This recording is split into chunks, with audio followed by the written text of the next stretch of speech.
The 17 News at Sunrise podcast is brought to you by Clinica Sierra Vista. Welcome back to the 17 News at Sunrise podcast, where we share your news on your schedule. Working in the spirit of the Golden Empire, this is 17 News at Sunrise.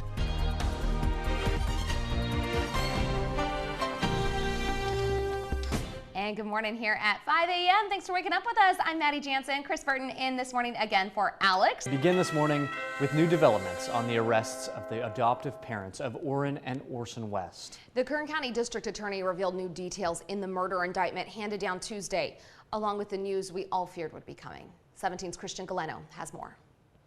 14 months ago, Jacqueline and Trezell West stood in front of their California City home and pleaded with the community to help search for their missing adopted boys. And that's all I want, is to find a baby. You understand? And I hit a bunch of corners. I went down this street, I turned my light on, I searched, I called their names. Comfort hearts now in the name of Jesus. For more than a year, the community prayed the boys would return home. They searched and raised reward money. Little did they know authorities had already uncovered a huge piece of the case. The investigation has revealed that Orrin and Orson West are deceased. The investigation has also revealed that they died 3 months before their adoptive parents reported them missing. This is not the outcome that we and so many had hoped and prayed for over the last year. This is not a resolution in this case. And there will not be a resolution completely in this case until these boys are brought home. In the past 24 hours, several charges were filed and both parents were arrested. Hours before that arrest, Trezell West was tracked down by 17 News at a post office in Edison. Witnesses report seeing him take off in an RV that was found Tuesday evening about 17 miles west of Bakersfield. That is where the arrest took place. For more than a year, worried people all over the country have asked, where are the boys? Now, a different question. The question is now, where are the boys' bodies? We want to be able to bring them home and, give them a proper burial. Have the bodies of Orrin and Orson been found? And the answer to that is no. Many more questions still remain. Yes. Are these the only arrests that are going to be taking place in this case? Is there plans to bring in anybody else or to arrest anybody else involved in this?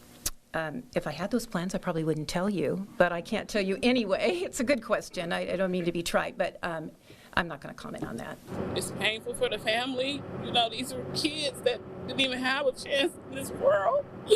So I'm just, The little to no words that the biological family are left with are sending a strong message to Jacqueline and Trezell. Do the right thing. If y'all couldn't do the right thing before, do the right thing now and tell us where they are.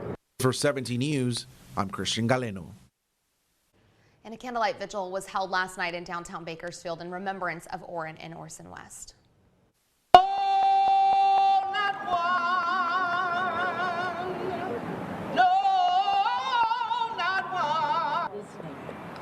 The community, along with members of the boys' biological family, attended the vigil organized by the group The Next Steps. District Attorney Cynthia Zimmer was also on hand.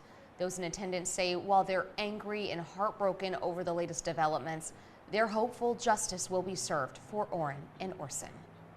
Those who lived next to the West family in California City also reacting. 17 News spoke with neighbors who say they didn't even know children were living in the home. District Attorney Cynthia Zimmer said the boys were murdered 3 months before they were reported missing. That would mean they may have died before the Wests even moved to California City, which doesn't surprise some neighbors. I'm hurt. The children been dead way before they was, pronounced missing. That truly is sad, bro. That's sad. And then people get what they deserve. I hope they rot in hell. They deserve that. One neighbor who regularly walks in the neighborhood for exercise says the Wests only ever went out at night. The neighbor also says the Wests parked their large white RV in front of their garage, so it was difficult to see people coming and going from the house. Jacqueline and Trezell West are due in court this morning for arraignment. 17's Moses Small looks into how prosecutors plan to move forward to try and get murder convictions without the boys' bodies. A grand jury charged Trezell and Jacqueline West with 5 criminal charges, including 2 counts of murder and child abuse, and falsely reporting an emergency. Naturally, the first 2 counts carry the most time in state prison, murder. It is charged as murder in the 2nd degree. That carries 15 years to life, but with 2 victims, the potential penalty, or the maximum possible penalty, if convicted, is 30 years to life. Law enforcement hasn't found the bodies of either of the missing boys. The DA says there's still enough evidence to take the case to trial.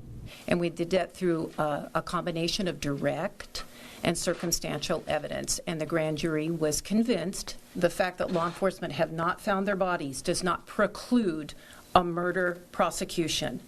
As a matter of fact, there have been many hundreds of what we call no-body homicides prosecuted across the United States successfully. Zimmer also wouldn't reveal why the parents were charged with 2nd-degree murder instead of 1st-degree murder, which carries more severe penalties. Local attorney David Torres says the answer lies in the legal definition of these 2 crimes. First-degree murder is premeditated murder. It's where it's willful, deliberate, and premeditated.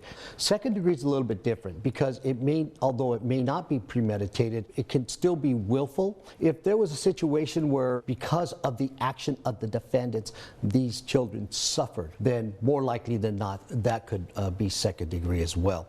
Wednesday's press conference ended with a number of other key questions unanswered. Zimmer didn't tell 17 News why the West parents faced child abuse charges or if anyone else was going to be arrested in this case. She says we'll learn more as the trial moves forward.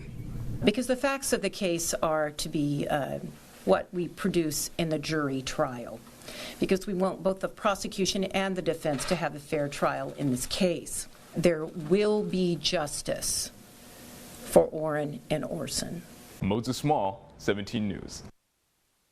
And we've been following this case since the beginning. For full coverage of the California City Boys, including exclusive interviews and breaking news updates, just head to our website, kget.com.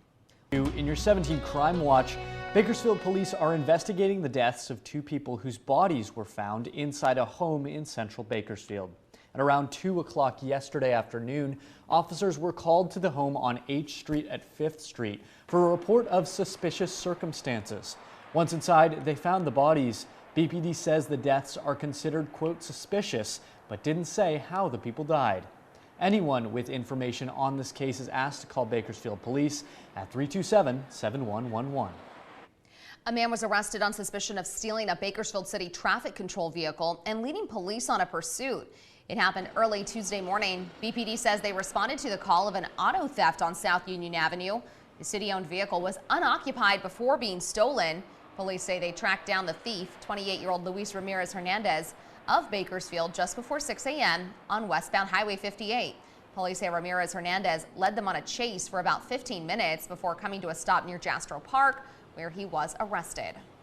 The Tulare County Sheriff's Office says 2 men, including a Bakersfield resident, were arrested after allegedly boarding a cargo train in the Teviston area and throwing packages to the ground.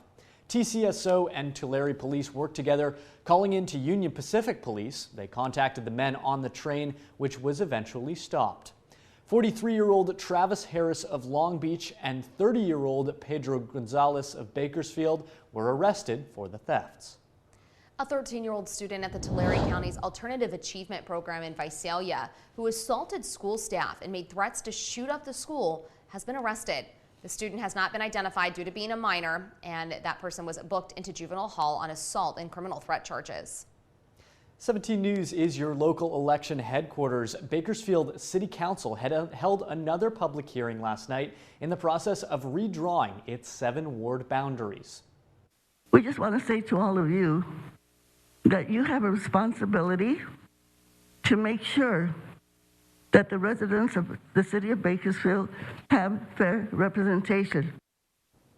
This is the 4th public hearing on the redrawing of Bakersfield's ward map. The final draft proposed maps will be posted online by Wednesday, March 9th, and there's another meeting on March 16th, where the council will vote on its selection. The city has until April 17th to finalize that new map. The City Council last night unanimously approved a park ranger program to monitor and protect the city's parks. Members of the community and even park maintenance employees have cited issues like vandalism, graffiti, and homeless encampments as reasons that the program is needed. It will include staff of 20, including 2 supervisors, to patrol the city's 61, soon to be 62 parks. The park ranger program requires about $1 million in upfront costs and $2.4 million per year. It's perhaps the first significant decision by the city's new Measure N Citizens Committee. Well, 17 News is your local election headquarters, and the race to represent Kern's 16th Senate District was one of the most packed in the Central Valley, but now that appears to be changing. We are learning one candidate officially dropped his bid for the district, another may be following suit. Rob Fuentes, a Democrat and civil rights lawyer from Porterville, announced that he's leaving the race to help make sure the district is represented by a Democrat. In a statement, he thanked his supporters and said, quote, "Though I'm stepping aside so our party can allocate all its resources to ensure the state stays blue, my deep commitment to our community remains the same." Meanwhile, Central Valley Public Health and Labor leader Imelda Ceja, another Democrat, may be exiting the race as well. Kern County Democratic Party Chair Christian Romo told 17 News Ceja is weighing her options and an official announcement could come as soon as today.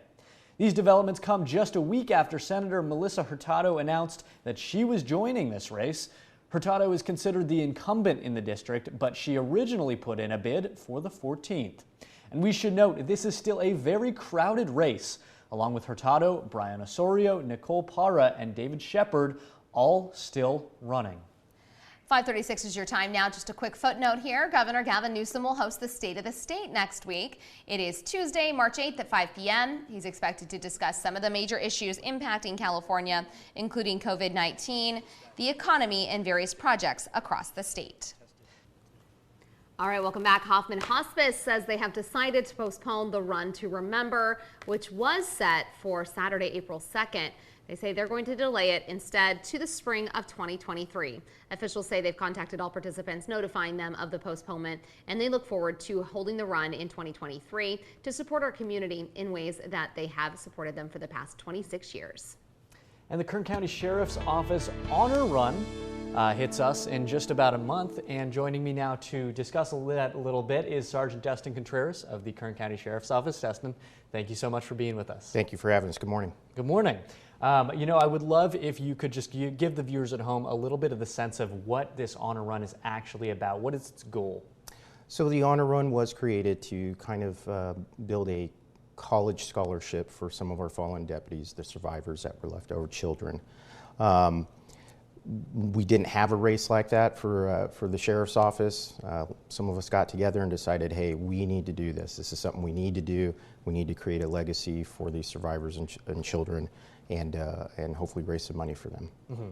So this is the first year you have done this since 2018, but you know, I know it also comes at a time when we're still there is still a fresh line of duty death to discuss, the death of Deputy Philip Campus.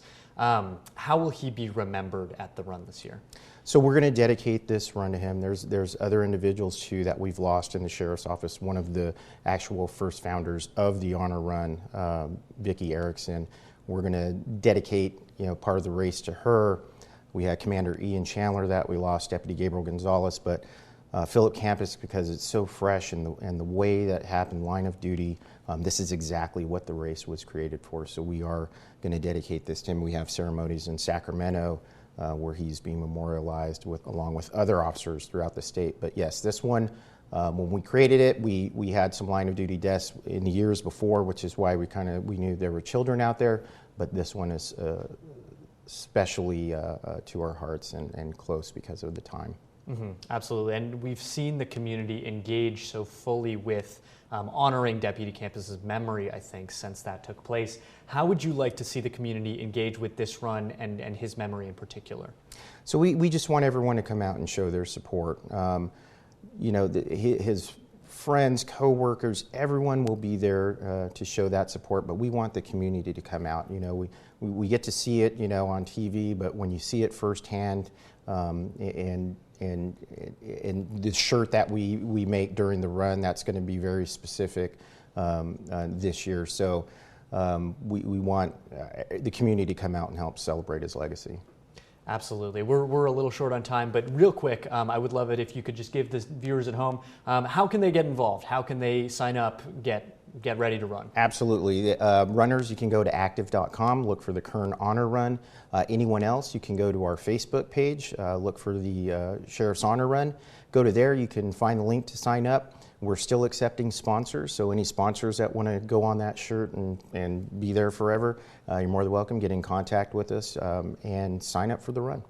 All right, Sergeant Contreras, thank you so much for joining us. Thank you. Working in the spirit of the Golden Empire, this is 17 News at Sunrise.